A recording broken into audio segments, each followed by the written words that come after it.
بسم اللہ الرحمن الرحیم نحمدہ ونصلی علی رسولہ الکریم اما بعد فاعوذ باللہ من الشیطان الرجیم بسم اللہ الرحمن الرحیم السلام علیکم ورحمۃ اللہ وبرکاتہ۔ شوال کے 6 روزوں کا اہتمام۔ رمضان اور عید کے گزر جانے کے بعد یہ 6 روزہ جو رکھا جاتا ہے اس کے بارے میں آج ہم لوگ بات کریں گے انشاءاللہ۔ ایوب انصاری رضی اللہ عنہ روایت کرتے ہیں کہ نبی کریم صلی اللہ علیہ وسلم نے فرمایا کہ جو شخص رمضان کے روزے کے بعد شوال کے 6 روزوں کا اہتمام کرتا ہے اس کو 1 سال کے روزوں کا ثواب ملتا ہے۔ دوسری روایت میں اس طرح سے ہے کہ رمضان کے روزوں کے بعد اگر کوئی شخص 6 روزے شوال کے پورے کرتا ہے تو اس کو عمر بھر روزہ رکھنے کا ثواب ملتا ہے۔ اب یہ 1 سال کے روزے رکھنے کا علماء نے اس کا حساب اس طرح سے لگایا ہے کہ اللہ سبحانہ وتعالیٰ ایک نیکی کے بدلے میں 10 نیکی عطا فرماتا ہے۔ تو رمضان کے 30 روزے کا مطلب کیا ہوا کہ 300 روزہ، اور یہ 6 روزہ جو ہے وہ 60 روزے کے برابر ہو گیا، تو 360 ہو گیا۔ اس طرح سے پورے سال روزے رکھنے کا ثواب ملا۔ اسی طرح سے آتا ہے کہ ایک مہینے کا روزہ یعنی 10 مہینے کے روزے کے برابر ہے، اور 6 روزہ جو شوال کا ہے وہ 2 مہینے کے روزے کے برابر ہے۔ تو اس سے یہی پتہ چلتا ہے کہ جو حدیث میں ہے اس سے ہمیں اس کی فضیلت یہی پتہ لگتی ہے کہ ہمیں پورے سال روزے رکھنے کا ثواب ملتا ہے۔ اب یہ روزہ جو ہے وہ مسنون ہے، کیونکہ رسول اللہ صلی اللہ علیہ وسلم نے یہ فرمایا اور خود بھی اہتمام کیا کرتے تھے۔ اچھا، اس روزے کا اجر جو ہے وہ عام نفل روزے کے اجر سے زیادہ ہے، کیونکہ اس کو رمضان کے فرض روزے کے ساتھ جوڑا گیا ہے کہ رمضان کے روزے کے بعد 6 شوال کے روزے اگر کوئی رکھتا ہے، یعنی جوڑ دیا گیا ہے اس کے ساتھ، تو پھر اس میں علماء کا کہنا ہے کہ اس روزے کا اجر جو ہے عام نفل روزوں سے زیادہ ہے، تو اس کا اہتمام کرنا چاہیے۔ اب سوال یہ اٹھتا ہے کہ کیا رمضان کے روزے پورے ہونے کے بعد جیسے ہی ہم عید مناتے ہیں تو عید کے دوسرے دن سے کیا یہ روزہ رکھنا چاہیے؟ تو دیکھیے، شریعت میں کوئی بھی تحدید نہیں کی گئی ہے اس کے بارے میں، یعنی اس کے بارے میں کوئی بھی ایسی حدیث یا کوئی بھی اقوال نہیں آتا ہے کہ فوراً ہی رکھنا چاہیے یا اس طرح کی کوئی بات، لیکن ہاں یہ بات آتی ہے کہ شوال کے مہینے میں 6 روزہ رکھنا ہے، بس یہ مہینہ ہونا چاہیے۔ آپ اس روزے کو ریگولر کنٹینیو بھی رکھ سکتے ہیں، اور اس مہینے میں آپ اپنی سہولت سے جب جی چاہے چھوڑ کر بھی رکھ سکتے ہیں، اس کی گنجائش ہے، اس میں کوئی حرج کی بات نہیں ہے۔ جہاں تک علماء کرام کا اس میں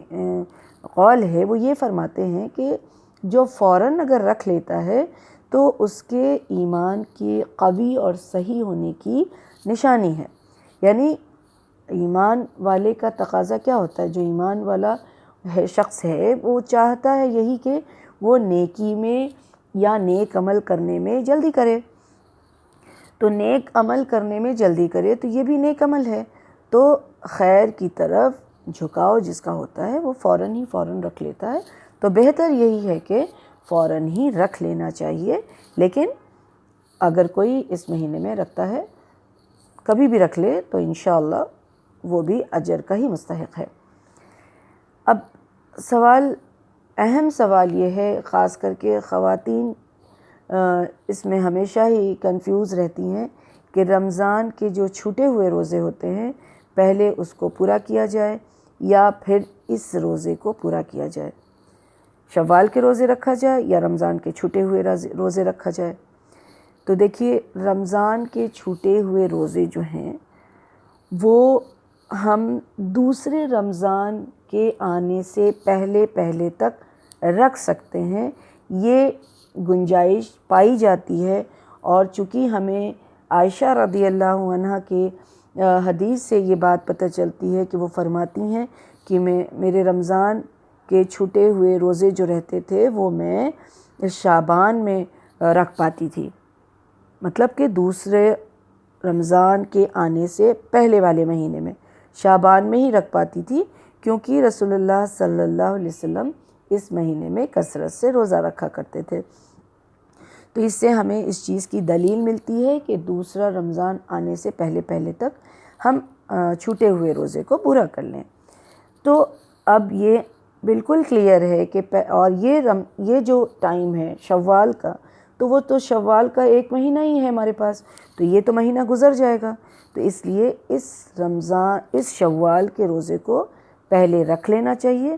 اور جہاں تک ممکن ہو سکے کوشش یہ کرنا چاہیے کہ فرض روزے چھوٹے ہوئے وہ جلد از جلد پورا کر لیں، اس کو دوسرا رمضان آنے کا انتظار نہ کرے، کیونکہ ہر کسی کے حالات اور ہر کسی کے موقع کے بارے میں وہ نہیں جان سکتا ہے کہ اس میں وہ رکھ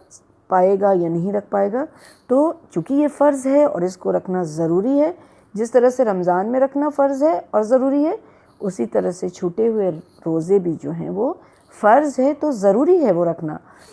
تو جلد سے جلد رکھنے کا اہتمام جو ہے وہ کرنا چاہیے۔ کیونکہ یہ خیال ضرور رکھیں کہ یہ 6 روزے رکھنے کے، شوال کے 6 روزے رکھنے کے باوجود اگر وہ فرض روزے پورے نہیں ہو رہے ہیں، تو پھر یہ جو حدیث کا مفہوم ہم نے دیکھا کہ رمضان کے روزے کے بعد 6 روزہ شوال کا ہے، تو رمضان کے روزے تو پورے ہونے چاہیے نا، تبھی تو اس کا اجر بھی جو ہے وہ، اس کی فضیلت جو ہے وہ ثابت ہوتی ہے۔ تو ہمیں روزوں کا اہتمام کرنا ہے انشاءاللہ۔ اب ایک سوال اس کے ساتھ اور جڑا ہوتا ہے کہ پیر اور جمعرات کا روزہ یا پھر ایام بیز کا روزہ، اس کے ساتھ اگر ہم شوال کے روزے کو رکھ لیتے ہیں اسی نیت کے ساتھ، تو کیا دونوں اجر ملے گا؟ تو اس کے متعلق قرآن حدیث میں تو کوئی ذکر نہیں آتا ہے۔ شیخ ابن باز رحمہ اللہ اور شیخ ابن عثیمین رحمہ اللہ کے فتویٰ کے مطابق دونوں اجر مل جائے گا، یعنی کہ اگر ہم پیر اور جمعرات کا روزہ، اس دن تو ہم روزہ اس لیے رکھتے ہیں نا کیونکہ رسول اللہ صلی اللہ علیہ وسلم نے یہی فرمایا کہ پیر اور جمعرات کو اعمال جو ہے وہ اللہ کے حضور پیش کیا جاتا ہے، اس لیے میں پسند کرتا ہوں کہ میرے اعمال جو ہیں روزے کی حالت میں پیش کیے جائیں، تو اس لیے اس دن روزہ رکھا جاتا ہے۔ تو اگر کوئی اس کے ساتھ شوال کی روزے کی نیت کر کے رکھ لیتا ہے تو ان کے فتوے کے مطابق جو ہے وہ دونوں اجر مل جائے گا انشاءاللہ، لیکن بہتر یہی ہے کہ الگ الگ نیت کے ساتھ الگ الگ دن میں روزہ رکھا جائے۔ واللہ اعلم بالصواب۔ السلام علیکم ورحمۃ اللہ وبرکاتہ۔